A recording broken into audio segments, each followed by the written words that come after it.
In this video, I'm rolling with Lawrence again. I have videos of him going back to blue belt. I have to check how many rounds we have. And also rolling with Frank, since his video got a lot of attention, the 240-pound purple belt, who had the long hiatus from training. That's a good round, and I kept them both for this video. So Lawrence is, in my opinion, and don't let this go to your head, but a very high-level purple belt. He studies, he's a student of the game. He really puts effort into learning. So there I tried to get his arm on the mat so I could finish with that arm bar. That's part of my game, a big part of my game. And controlling that side while hooking the other side. And there you go. The first butterfly sweep, because he couldn't put his arm out to base. That's my friend's daughter. That's Frank's daughter, by the way. Purple belt Frank. This is a daytime class, so a couple of the people bring their kids. And imagine, they can actually say, my kid grew up in an octagon. So there I caught him with the spider sweep. So people say you can't play spider guard and no-gi. I totally like some of the moves from there. And that's one of them. Arm on the bicep, bring his weight over you. Sweep. So that's my professor, Mike Codella. He's the owner of the academy. He's also a fourth degree, Henzo Gracie black belt. He's been training longer. He's been a black belt longer than I've been training, which is hard to imagine. So here I'm able to bring my knee back in. See, that's a guard, but you have to be flexible enough for your leg to go into that position. Otherwise, it'll just shoot off to the side and he'll pass. Most people can't let their knee come up like that to their shoulder. So it's a type of flexibility that's important because it prevents people from really getting their weight on you the way they would need it to pin you. So here I'm doing some good wrist fighting with Lawrence on that side. He's probably 35 years old or something. So here I want to get to the outside of his arm. So if he goes too far to my left, it opens up the outside of his arm. But if you notice, my body's always laying to the left. So once he gets frustrated trying to go right, he overdoes the left, and then I could get behind the tricep and pass. All right.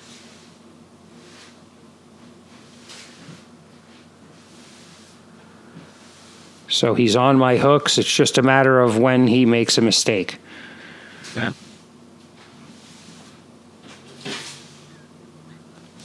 There I was going to throw up an no-arm triangle, and he knew that, and that's why I laughed. You know, I've trained with him a million times. We really know each other. But his game is somewhat unpredictable. But his muscles keep firing, and he keeps thinking of different ways to pass my guard, and I just keep fending him off with frames. Now, you might ask yourself, well, why? Well, because he's burning himself out. He's like running in place right now. Yeah. So one of us is getting tired. So even though I don't want to define it as winning, but winning to me is getting your opponent tired with minimal effort.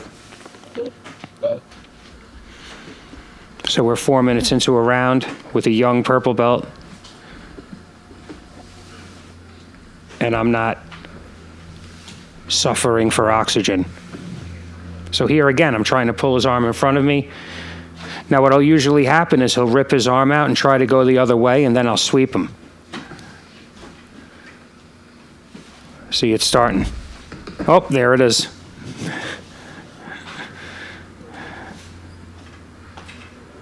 So if you need to, you could always rewind and watch that again. But exactly what I said happened. So here I'm keeping him down. I'm being more pressure pass. I've been working more. I'm not a pressure passer. I'm more of a stand-up passer. But I want to learn how to be more incremental because it's safer for both parties and it's easier on my cardio. I want to make this as easy and efficient as possible. That's Frank with his daughter Chloe in the background. She is perfectly adorable. She's like a little cartoon.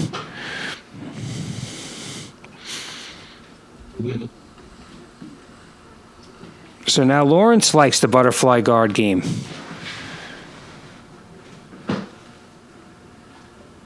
My camera's having a focusing issue due to the cage in the background. This is something I noticed. So I'll have to use a different angle in the future. So here we're just fighting for clinch. As you could see, I'm winning that fight because when I clinch, I keep my elbow in the middle of his chest. I'm baiting him into trying something so I could shuck his knee and pass his guard. And I think he felt that, so he gave up on the butterfly guard. I went to a full guard. See how I'm just keeping my hands on his elbow, on his inside of his armpit and his bicep? I'm able to do that because my arms are very long. It also makes me clumsy, my arm length. I'm always knocking things off shelves, and my arm feels about 6 inches longer than it's supposed to. But it really makes it hard for people to get up out of that position. So he's starting to feel that. And again, it doesn't use a lot of effort from me. It takes him more effort to try to sit up than it does for me to hold him down. Here, I let him open his guard. And that ends the round. Again, during class, I even want to be more efficient than when it's an open mat. Because I know I have to go from partner to partner. So my next partner is Frank. He's a 200 and now maybe 30-pound purple belt. I gave him a heavy necktie there. I don't know why. And hell of a nice guy. And I guarantee you within a couple of months, he's going to be giving me the business. He already is. That weight advantage is something else. Your technique better be perfectly leveraged. So there I catch him with the, as I say that, I catch him with the butterfly sweep. When he gets back up, I kind of beat him to the punch and end up on his back here in a north-south. I have in the snap down position, and I'm looking to get my hands under his throat to finish with the choke. But he's doing a great job of fighting it because I caught him with this before. So here normally when I have someone's arm, I always go to that position in no-gi because it's a great form of control. See how I have my left arm? I have his left arm wrapped there. But the problem with that is if he cinches it like that, he could roll you over. But see, again, before he can come up and do anything, I beat him to the punch. And now we're back to the same position. I go right back to it because I already know what happened. As you could see, I have his hand pinned with my left hand as well.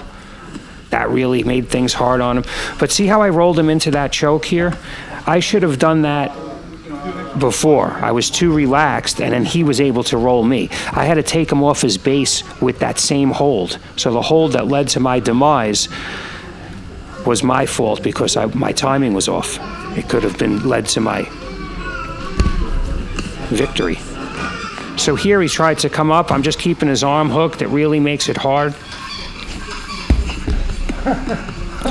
But there he really did a big push and came up and got me into full guard, and I told him, I said, that was really nice.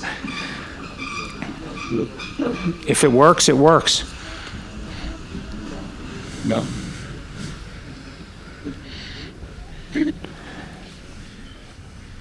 So his breathing is really labored at this point. You know, this is his second round, but he hasn't been training. You know, he's just been back a couple of months, I believe. It takes time.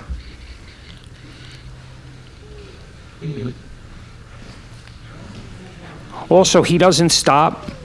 So you need to put a pause in your mind and in your movements. You can't just keep going from one thing to the other, one thing to the other at this crazy tempo because you're just wasting energy.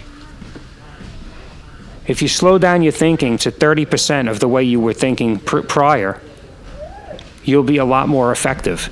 because you'll think it through more deeply every inch instead of just running from one thing to the other.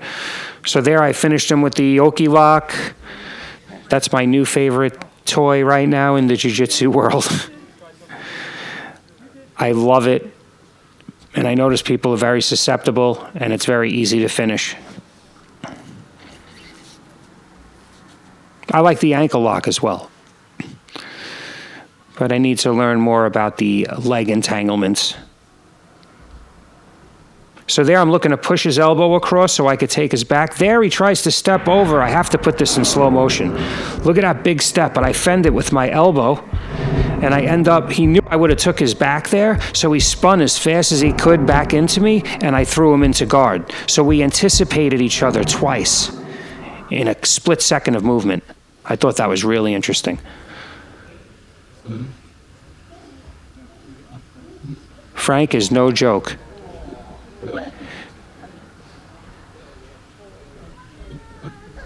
So here again, look, I'm looking to push his elbow to the side.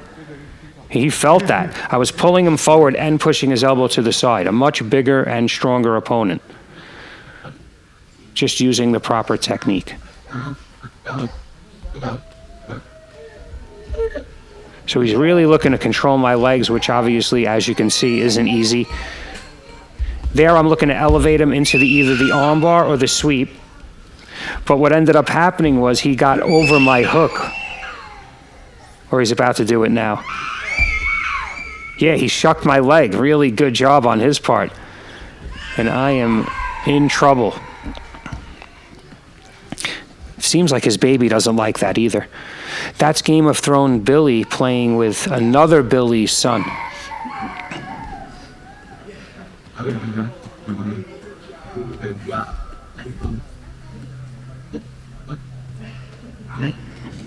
It's really funny, actually.